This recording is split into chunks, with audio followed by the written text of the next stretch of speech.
আসসালামু আলাইকুম বন্ধুরা, কেমন আছেন আপনারা? আশা করি সবাই ভালো আছে। আমরা আপনারা ভালো আছে। এই দেখো, ঈদের পরের দিন আমরা রান্না করতেছি। এই যে গরুর গোশ, এই যে আমি সব কিছু দিয়ে দিচ্ছি। তেল মশলা কম দিচ্ছি, কেন তেল মশলা দিচ্ছি অনেক খাওয়া হয়েছে। সব কিছু দিয়ে দিচ্ছি। গরুর গোশে রান্না করার লাগে আদা রসুন জিরে সব কিছুই দিয়ে দিচ্ছি। আর গরম মশলা জিরে বাইরে রাখতেছি পরে দিলাম। আর এই দেখো ডালটা কত সুন্দর হয়েছে দেখো, একদম মানে পাতলাও না ইও না ঘন ঘন। এই দেখো আমি জিরে তেজপাতা সব কিছু দিয়ে দিচ্ছি, তেলে দিচ্ছি। আর এরকম বসতে আর এটা রান্না করবো। এই দেখো পটল আর আলু, এটা আমি চিংড়া মাছ দিয়ে ভাজি করবো সুন্দর করে।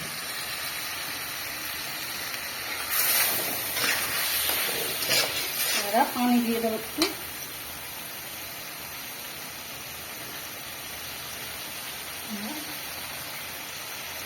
একটু পানি দিয়ে দিই সামান্য।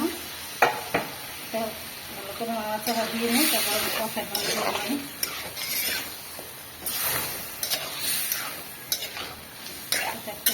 তারপর আমি দেখাচ্ছি।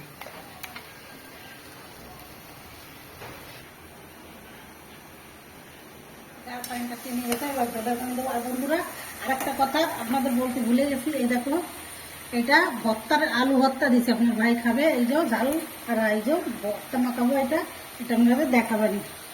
আর এই যে চিংড়া মাছ, এই দেখো চিংড়া মাছ দিয়ে পটল দিয়ে আলু দিয়ে ভাজি করবো। এবার গোশটায় আমি কষার পানি দিয়ে দিই, আলুটা পরে দিচ্ছি, টেনে না তারপরে। তাই যে এটুকু দেবো, আলুটা পরে দেবো। আলুটা একটু পরে দিই আমি, পানিটা একটু হোক তারপর আলুটা দেবো। ঢেকে দিই 5 মিনিট, ঢেকে দিই। তা বন্ধুরা আপনারা কমেন্ট করে জানাবেন যে কী কী খেয়েছো ঈদিতে। আপনারা আপু তো সবই দেখালো, কী কী খাইছে আপনারা একটু দেখাবেন, বলবেন না। এবার আলুটা দিয়ে দিচ্ছি, কষায় অর্ধেক হয়ে গেছে। আলুটা আমি ধুয়ে রাখেছিলাম, এবার দিয়ে দিচ্ছি। অল্প করে আলু দিচ্ছি, কারণ গোশটা অল্প।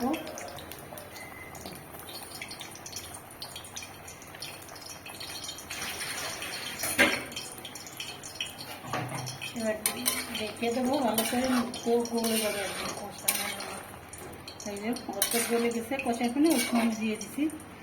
এবার ঢাইকে দিই, এবার ঢাইকে দিচ্ছি। 5 মিনিট পরে দেখাবেন, এটা গলে যাবে না।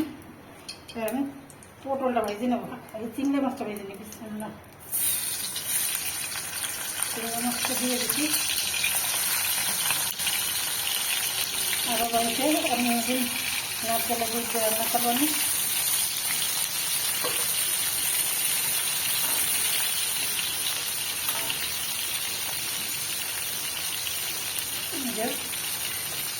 আলুটাও ভেজে নিই। আলু এটা মাছটা ভাজে নিই, আমরা ভাজে নিই, তারপরে আপনারা দেখাচ্ছি। পুরো সবটা ভাজে নিই, মাছটা আলুটা পটলটা ভাজে নিই, তাহলে দেখাবেন। ভাজা হয়ে গেছে, এই জন্য এখন দিয়ে দিচ্ছি পেঁয়াজ, লবণ দিয়ে দিই, হলুদ দিয়ে দিই। পটল টটল ভেজে রেখেছি, চিংড়া মাথা ভেজে রেখেছি, এর ভিতরে দিয়ে দেবো। এইদিকে এটা হয়ে গেছে, এটা ঝোল দিয়ে দিই। দেখো কত সুন্দর। আমি তেল কিন্তু বেশি দিই নেই, কেন তেল খাওয়া যাবে না। কালকে তেল খাইছি, কত তেল খাওয়া যাবে না। এটাকে সামান্য একটু তেল দিচ্ছি, একদম তেল ছাড়া রান্না দেয় কিন্তু ভালো লাগে না, একটু তেল দিচ্ছি।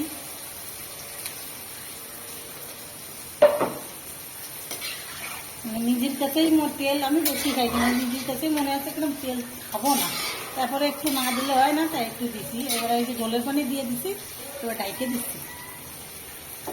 পরে লাস্টে গুঁড়োটা দিয়ে দেবেন। এবার এটা আমি দেখো চিংড়ি মাছ দিয়ে দিচ্ছি। এটা যে এত সুন্দর লাগে, গরম ভাতেও ভালো লাগে, পান্তা ভাতেও ভালো লাগে, যেটা দিয়ে খাবো।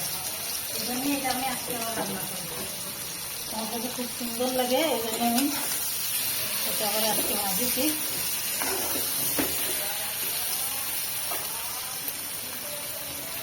সেটা এখান থেকে একটু তেল বেশি হয়ে গেছে, কেন এটা তো তেল দিয়েই ভাজেছি, তাই আমি তেল বেশি হয়ে গেছে। ভর্তাটা করবো এখন। শুকনো জল ভাইজে নিয়েছি, পেঁয়াজ আর কাঁচা ঝাল রসুন একটু ভাইজে নিয়েছি, ভর্তা মাখাবো। এই ভাজিটা এরকমই হবে, আর কিছু দেবো না ভিতরে। দেখো কত সুন্দর হয়েছে বন্ধুরা, দেখো গোশটা কত সুন্দর একটা কালার হয়েছে। আমার মনে ছিল না, ছেলেমেয়েরা নিয়ে খেয়েছে। আর এই দেখো এইটা রয়েছে, কত সুন্দর একটা কালার হয়েছে। আল্লাহ হাফেজ, সুস্থ থেকো, ভালো থেকো, আল্লাহ হাফেজ।